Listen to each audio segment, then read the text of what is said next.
A while back I did a video called, I think, 10 discontinued fragrances you need to try in 2022. I know it's not fair to do videos like that all the time because a lot of the time those fragrances are hard to find. Even if you actually want to try to find them, and even if you do find them, sometimes it's not really worth the price. Sometimes you can get lucky because, you know, things will come into stock somewhere and all that, but it's crazy and frankly unnecessary to wait for fragrances to come back and snatch them up simply because they're scarce. Scarcity does not make fragrances better. We think that, and we think that with any product. If it's rare, it must be amazing. Not all the time. I have a lot of fragrances that are discontinued that I don't really care about. They're okay. At one time, they were easily accessible. So it's all relative. We just have to be careful with it. But nonetheless, today I wanted to provide a little alternative to that video. And I chose 5 of the fragrances of the 10 in that video, and I'm offering an alternative to each one. So to get this out of the way, these fragrances are not intended to smell exactly like what they are replacing. So get that out of your mind. Some of them will be pretty close. They'll have some very similar constituents, but we're really going for a vibe and a function here. So just keep that in mind as we move through the list, but let's dive right into it. The first one up here, really unfortunate that this one is hard to find and it is overpriced out there. If you find it $100+ don't buy this, no. I bought this for like $60 or $70. A couple years ago, it came in stock at fragrancebuy.ca for like half an hour, and I found this and snatched it up. This is Isimiyaki Noir Ombre, Pour Noir Ombre. Stunning stuff. I describe this as sweet, warm, and elegant. This is amber, very, very amber forward. Sweet, warm, kind of has an almost lipsticky feel to it. Some people may not really care for that, but it is so elegant. There's a woodiness here, there's a spicy quality. It does smell reminiscent of these traditional Middle Eastern profiles that are warm and rich and sweet, but this is kind of a westernized version. It is a more accessible version of that. Nonetheless, the alternative I want to offer for this one is a fragrance that is not necessarily cheaper. It's not a whole lot more expensive than what you're going to find the Noir Ombre for out there these days. This is from Oud Jour, one of their newest from last year. This is called Material. And this is kind of that same vibe. It's warm, it's ambery, it's sweet. There's a lot of benzoin in here. There's an amber accord. You have vanilla in here. It's all here. There's a spiciness, there's a woodiness, but this is a little bit more on the resinous side of things. It's even a little bit sweeter. Incredible stuff. It's a little smoky, but it's mostly sweet, sticky, warm amber. So get you a sample of Material. Don't be fooled by the bottle. If you know unwashed bottles, this is historically their feminine bottle style, but this is a perfectly unisex fragrance. That is Material. All right, our next one up. This fragrance is still out there. You can find it on various discounters. You can find it on eBay and all that stuff. It ranges in price, but you're usually not gonna find it for less than $80 for a full bottle, at least not much less than that. And I've seen it as much as twice that, easily. This is from Yves Saint Laurent. This is called L'Homme Ultime. And this is what I describe as sharp, clean, and uplifting. This is ginger, rose, cedarwood, among other notes. It is quite fresh. There's a sharpness here from that spicy ginger. It is dry and peppery from the cedarwood, but that rose note is fresh, a little bit sweet, definitely floral, but in a fresher way. This is what you might call a masculine rose fragrance. So it's easily worn by men. It's very elegant smelling, but it can be worn casually as well. Again, a wonderful fragrance, but let's offer an alternative. A fragrance I talk about all the time. I'll keep talking about it. I'm trying to cut back, but I can't because it's so great. Gentle Fluidity Silver from Maison Francis Kurkdjian. And this is also sharp, it's also clean, it's also uplifting. It doesn't contain a lot of the same elements as the L'Homme Ultime, but it has the same vibe. There is a very cooling freshness from juniper berry. There are some woody notes in here, but the woods are not anywhere near as pronounced as L'Homme Ultime. And there's a sweetness in here from vanilla that brings a smooth quality, brings this kind of light white quality. It smells like clean linen in a way. It smells like a clean white shirt. It doesn't smell like those things, but it is reminiscent of that vibe. There's something very inviting about it. There's something very clean and versatile about it. Very different, but also very accessible and kind of familiar in a way. Easy to wear. The performance is fantastic on this stuff. You really get your money's worth. Yeah, you're gonna pay a little bit more than L'Homme Ultime. Not by much though, especially if you get you one of the smaller sizes of the official bottles or a decant. Totally worth at least checking out in some way. That is Gentle Fluidity Silver from Maison Francis Kurkdjian. You don't see a lot about this here on YouTube. This is coming from Diptyque and this is called L'Eau de l'Eau. I've talked about this one several times. This is a stunning kind of warm, spicy fragrance. In fact, that's how I would describe it. It's warm, spicy, it's woody, and it's gentlemanly.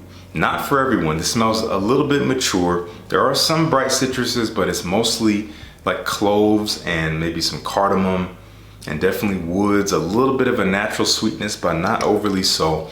Mostly woody, spicy, and warm and dry. There's a dryness here that is really stunning using cloves, but not easy to find in the least bit. It's hard for me to even find links to leave for you guys to check it out. But one I do recommend checking out, this is called Bracken Man. Bracken Man is also warm and spicy. It's also quite woody. It's also very gentlemanly. This is a fougere. It does have this barbershop feel. There is lavender in here. There's a creamy smoothness in it, but it is intensely spicy with a lot of cloves as well, just like the Diptyque. That dry spiciness that could be a little stuffy. It may not be appealing to everyone, but it is undeniably classy and gentlemanly, something to dress up really day or night, but it does carry a bit more of a freshness to it. So I would wear it more like in the springtime, probably more during the day. And it also has fantastic performance, as with many Amouage fragrances. Stunning fragrance, also a little bit on the mature side, so keep that in mind, but give it a sample, see how you feel about it. You may not like it when you first smell it, so maybe hold on to that sample for 6 months. If you don't like it, come back later. You might feel differently. That's what I did. That is Bracken Man from Amouage. A well-loved fragrance in the community. This is coming from Guerlain, and much of this collection has been discontinued. They're going in a different direction, it seems, but we'll see. I'm still excited to see where they go with it. This is L'Homme Ideal Cologne, one that has been talked about a lot. I stumbled across this fragrance accidentally. Years ago, I tried to buy the original L'Homme Ideal, which I now have. I bought it from a seller on eBay and this came in the mail instead. I was upset and I was gonna send it back, but I actually sprayed it on. I'm like, this is actually really beautiful. I held on to it, I reviewed it. This is a beautiful, beautiful fragrance. It is bright, it is smooth, and it's invigorating. That's how I would describe the vibe of this fragrance. Lots of grapefruit, pink pepper. There's a bright citrusy quality that smells like a sunny day. There's a fizzy effervescence to it. There's a creamy, smooth almond note. There's even a nice little woody backbone. So it does have some legs. Light, not super loud, but very, very gentle. Wonderful fragrance, but not easy to find these days. Still out there, but let me give you an alternative. Something that I do believe to be also bright and smooth and very invigorating. One of my favorite fragrances from the house, if not my favorite. Just got this bottle. This is Zerg Off Renaissance. This takes uplifting citruses to the highest echelon in terms of quality. Now, this is not the same profile as the Guerlain. It is citrusy, it is bright, there's a creamy, warm smoothness to it, but there's also a lot of mint in here. Mint really sets this apart, brings this very, very fresh herbal quality to it that is kind of intense, but it works beautifully with the citruses and the way it dries down with the musk, with that amber, with the woods. It does have some depth to it. This thing stays on my skin a very long time. One I can easily recommend, even for the price being a little bit higher, but I saw some that were comparable, which was funny, and you can at least get a decant of it. You're gonna get what you pay for with this stuff. I truly believe it. If you love it, it's really worth it because it will last. And I know that is what a lot of you guys care about in terms of niche fragrances. You want it to stick around. This sticks around and it smells incredible. That is Zerg Off Renaissance. Okay, my favorite fragrance from this house by a little bit. I also love Tobacco Oud. We're talking about Tom Ford. And there's several others I really love. But this one, I smell it. And it's just this intuitive feeling of, oh yeah, that's good stuff. I don't have to be in any sort of frame of mind to love this fragrance. That is Plum Japanese. I describe this as dark sweet. I just made that up just because I wanted Both of those words, but I want 3 adjectives. It's also quite spicy and it is classy. This stuff oozes class. It's something I would wear at night in darker colors like this bottle, like a dark suit. Definitely plum here, but spicy and woody. There's a dry quality to it. There's a resinous quality to it. It has a little bit of an edge. It is not the most accessible fragrance, but it is beautiful when you spray it on, when you wear it and you smell it around you.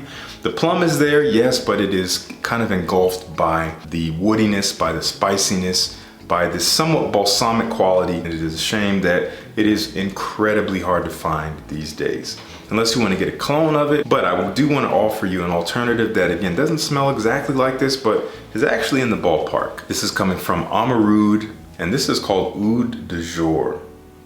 Now, this does carry some of the same elements. It is woody, it is fruity, with plum, actually.